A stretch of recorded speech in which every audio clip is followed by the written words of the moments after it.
At the upper end of the Italian peninsula, where the Mediterranean Sea forms its northernmost bulge, lies the Gulf of Genoa. The city of Genoa, the capital of Liguria province, has for centuries been one of Italy's largest and most important ports.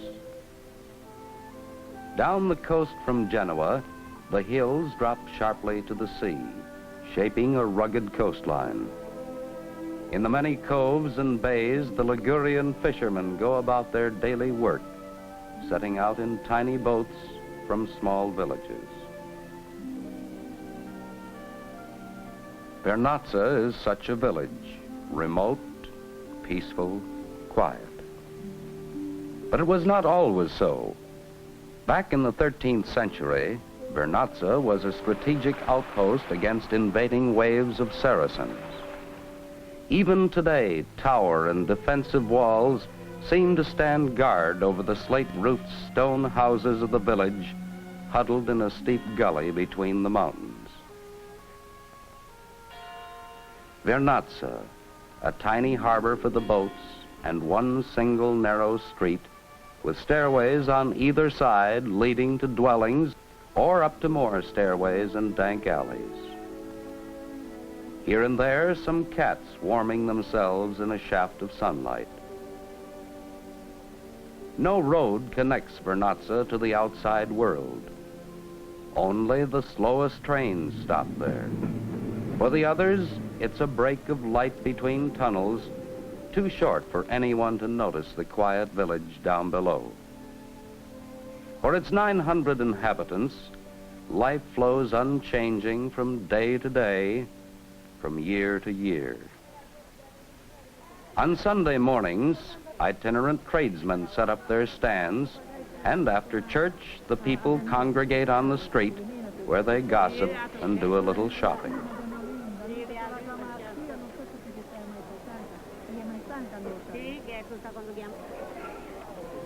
Later, after they have eaten, they may pack a mule or simply load a head basket in the manner of the Italian peasants and climb up the Cinqueterre, the 5 lands as they call their hills, there to work in their vineyards and orchards and to enjoy the sun.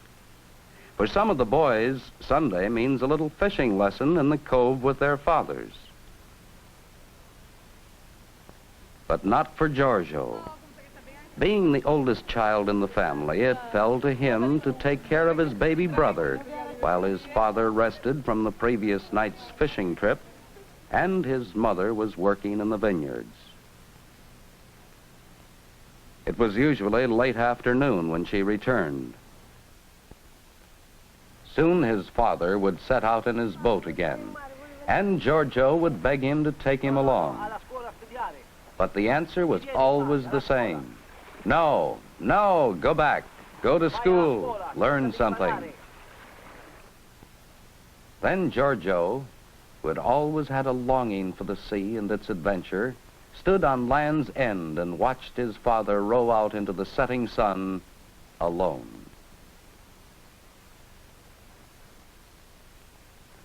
The next morning, wearing the black smock that is the uniform of all Italian school children, Giorgio left his home.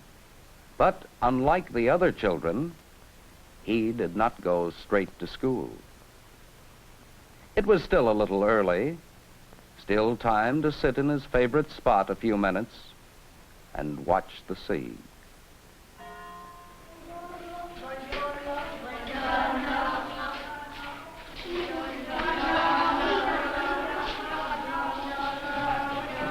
Giorgio had lost track of time, and class had started.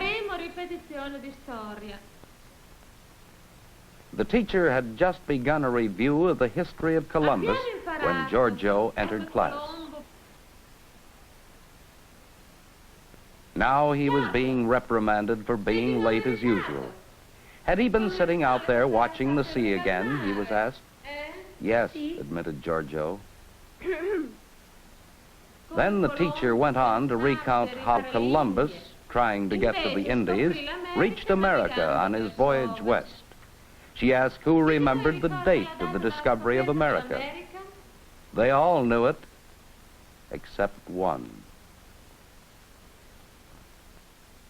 Giorgio! In che data?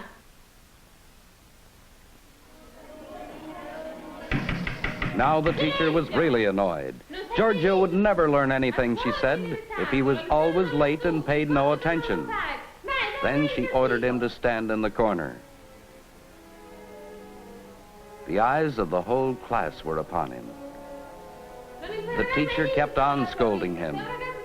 And then Giorgio could take it no longer, and he ran away.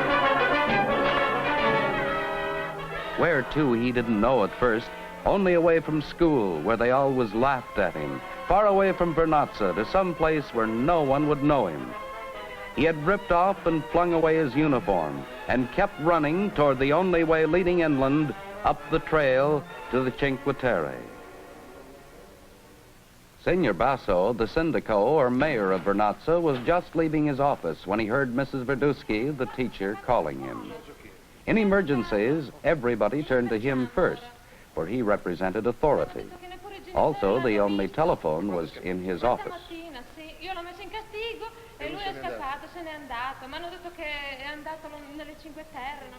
We must alert the neighboring towns to be on the lookout for him, he said.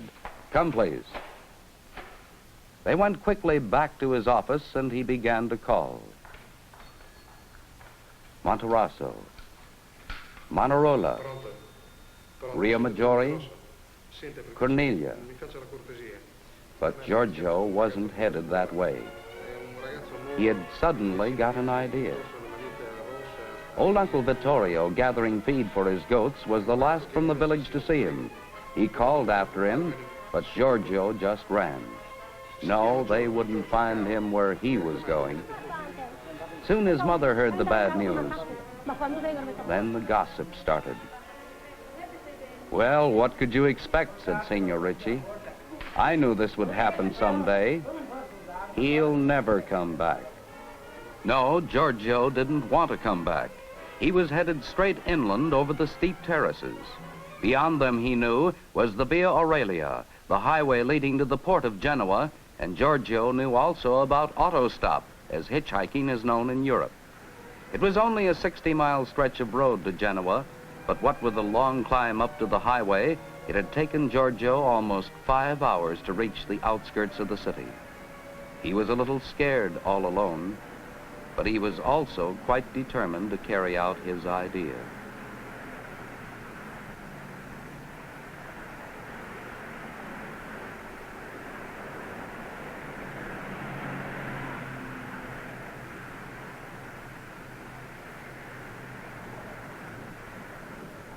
The man who had offered him the ride seemed very friendly. Where do you want to go?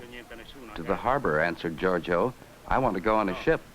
The man looked at the boy, and did you tell anyone at home? No, admitted Giorgio. No, so you took off all alone.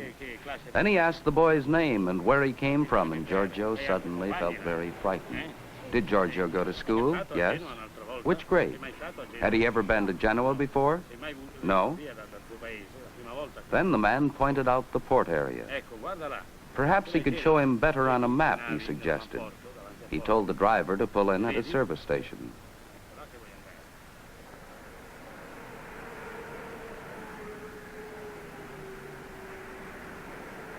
And that's where Giorgio saw his chance and ran.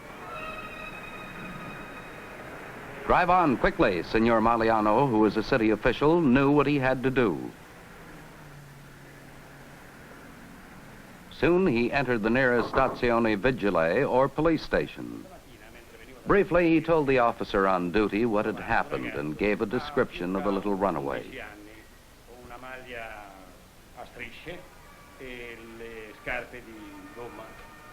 Now the alert went out to the motorized patrol. Be on the lookout for a boy, about 11, dark eyes, wears red striped sweater, blue canvas shoes. His first name is Giorgio.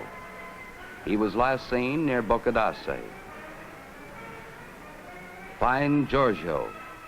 In his first panic, he had run up one of the hills upon which Genoa is built. Then, once he had found his bearings, he was on his way again with his old determination, distracted neither by the sight of old palaces nor of modern skyscrapers. He just kept on going down in the direction of the harbor. Find Giorgio. Policemen all over town kept their eyes open for a boy, about 11, with dark eyes, wearing a red striped sweater. But there were so many of them, and none of them looked scared enough for a runaway. Perhaps Giorgio would have panicked again had he been aware that they were looking for him.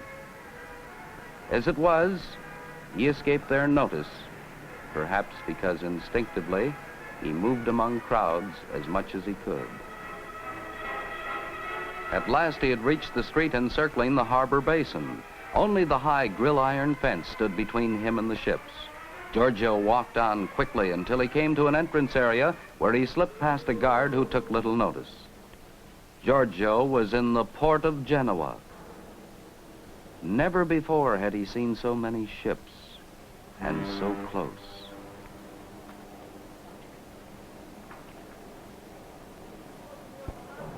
Slowly he approached one of the foreign freighters unloading its cargo. And as he looked up at the moving cranes towering above him like giants, he felt very small and very scared. Just then, one of the ship's officers noticed the little boy on the pier and waved at him. Giorgio took it as an invitation. Gathering all his courage, he ascended the ship's ladder. His great chance had come.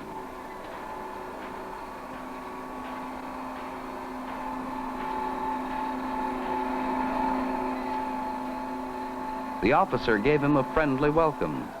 Would he like to look around on the ship? Giorgio just nodded. He was too scared to say what he really wanted.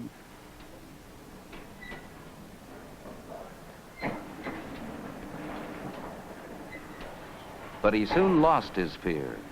As they climbed ladders and stairways all over the ship, his friendly host asked no questions, just his name. Now, as they stood on the afterdeck looking out over the harbor basin, he pointed out the tugboats and barges that brought merchandise to be loaded onto his ship. "These goods will go far away," he said. Then he looked straight at the boy.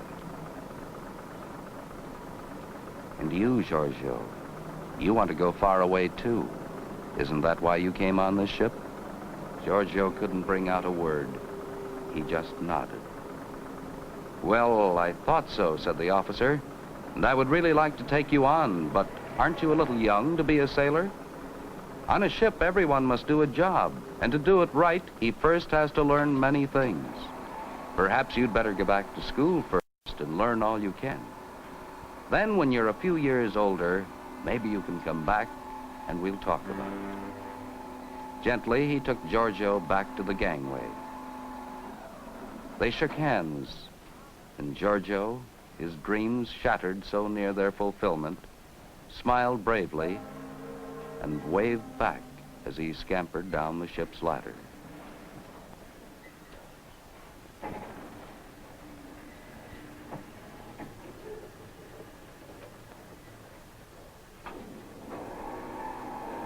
But his courage was gone as he walked slowly back from the port area.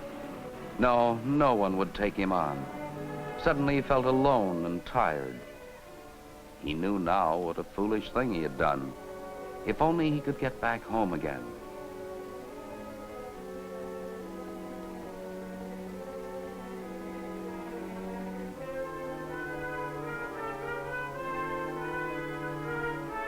"Giorgio!" The policeman, suddenly shouting his name, frightened him beyond his wits. No, he would not be caught. As fast as his feet would carry him, he sprinted down an alley. Ran across a boulevard, past the House of Columbus,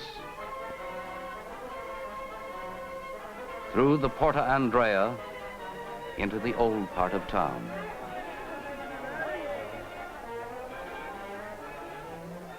After a while, feeling sure he had shaken off his pursuer, he slowed down again. But now he had lost his bearings in the narrow, half-dark alleys. He had no money.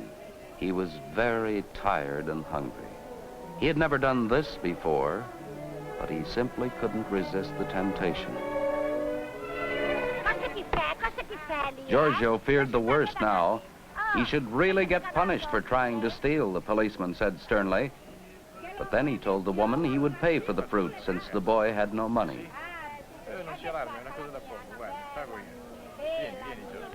And then he took Giorgio away. But he was not taken to jail as he had feared. Instead, he was brought to an imposing building, the Palazzo Tursi, which is the seat of the city government. What was going to happen to him there, he didn't know.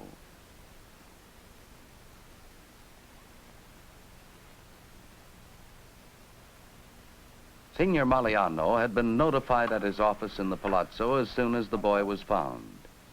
Now he was on the telephone to give the good news to the mayor of Vernazza.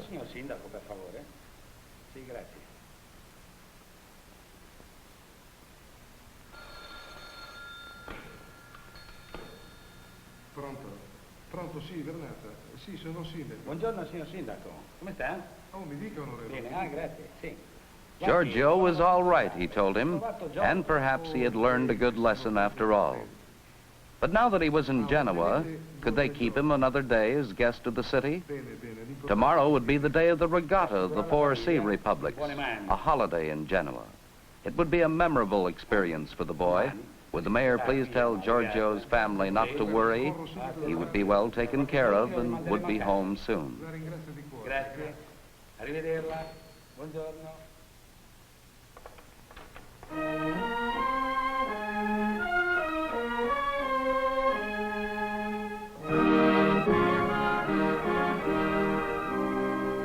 Now Giorgio was ushered into the presence of a high city official, and standing next to him was the man who had given him the ride into Genoa. Well, I'm told you want to be a seafarer, and yet you don't know the history of Columbus. But now that you're in Columbus' hometown, added Signor Maliano, you'll have a special opportunity to learn something about him and his time before you return home. And he told Giorgio what they had planned for him. We can still show him the Grand Council chambers, said the official. Then we'll have to get him some new clothes for tomorrow. He's in Genoa, and he's fine. Now just calm down, Signor Basso told Giorgio's mother. He will be home in a couple of days. Now her worry turned into relief, and then to anger. But the mayor made her promise not to punish the boy. I knew this would happen, sneered Signor Ricci. They probably have him in jail. Just then, Giorgio, accompanied by his two new friends, entered the chambers of the Grand Council of Genoa, a great hall from which this former sea republic had been governed for hundreds of years. Soon, Giorgio was left with Signor Maliano. Look at this book, said his guide. It contains copies of many documents and letters written by Columbus himself. Now here is a letter he wrote in Spanish to the protectors of the St. George Bank in Genoa prior to his second voyage to what he called the Indies, which is really America. I'll translate it for you. Most noble lords, although I am here in body, my heart is always far away. Our Lord has conferred upon me the greatest favor to anyone since David. I am going again to the Indies under the auspices of the Almighty, soon to return. And since I am mortal, I leave it with my son Diego that you shall receive every year, forever, 1/10 of all my revenue, whatever it may be. I beg of you to entertain regard for the son I have recommended to you. May the Almighty protect your most noble persons and increase your most magnificent house. Done in Seville on the 2nd day of April, 1502. Come, Giorgio.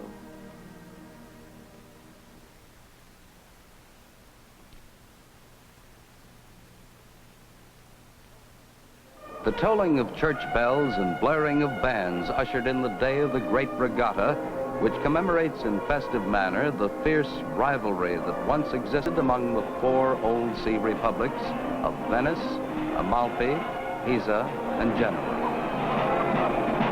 In the morning, Giorgio watched the delegations from these four cities and their historic customs pass through the streets in solemn procession.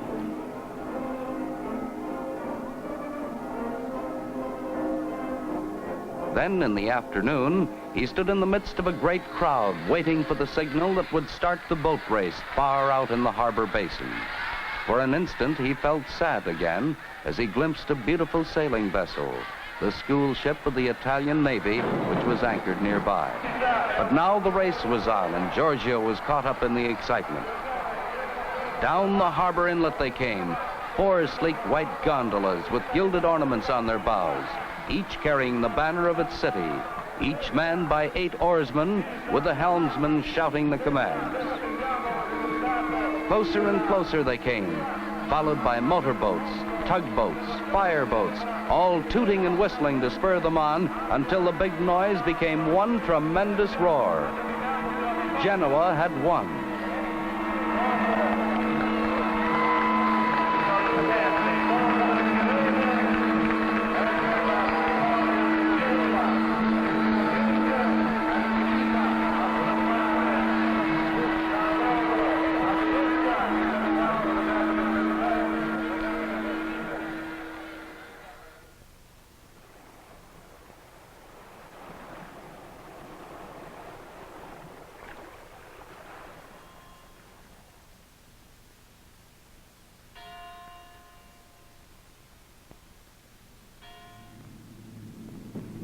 Giorgio was back in Vernazza on the early morning train. They had let him go home alone. They knew he wouldn't run away. Clutched under his arm was a bundle, the new clothes they had bought him for the regatta. There were no hard words at home, and a little later he had climbed up to his favorite hill. From here he could see the schoolhouse, and he thought of the teasing he would have to face. But his mind was made up.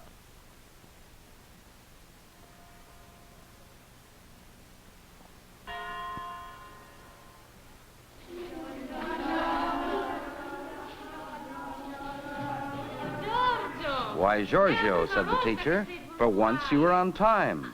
But where is your smock? I lost it, said Giorgio. And now, do you know the date of the discovery of America? Of course, said Giorgio. They all know that, the 12th of October, 1492. But I know much more. More? What more?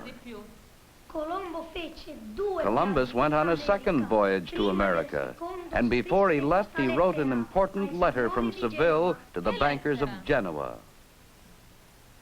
A letter?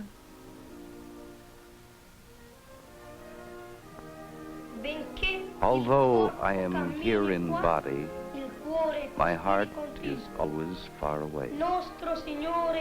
Our Lord has conferred upon me the greatest favor to anyone since day. I am going again to the Indies under the auspices of the Almighty, soon to return. And since I am mortal, I leave it with my son Diego that you shall receive every year forever 1/10 of all my revenue, whatever it may be. I beg of you to entertain regard for the son I have recommended to you. May the Almighty protect your most noble persons and increase.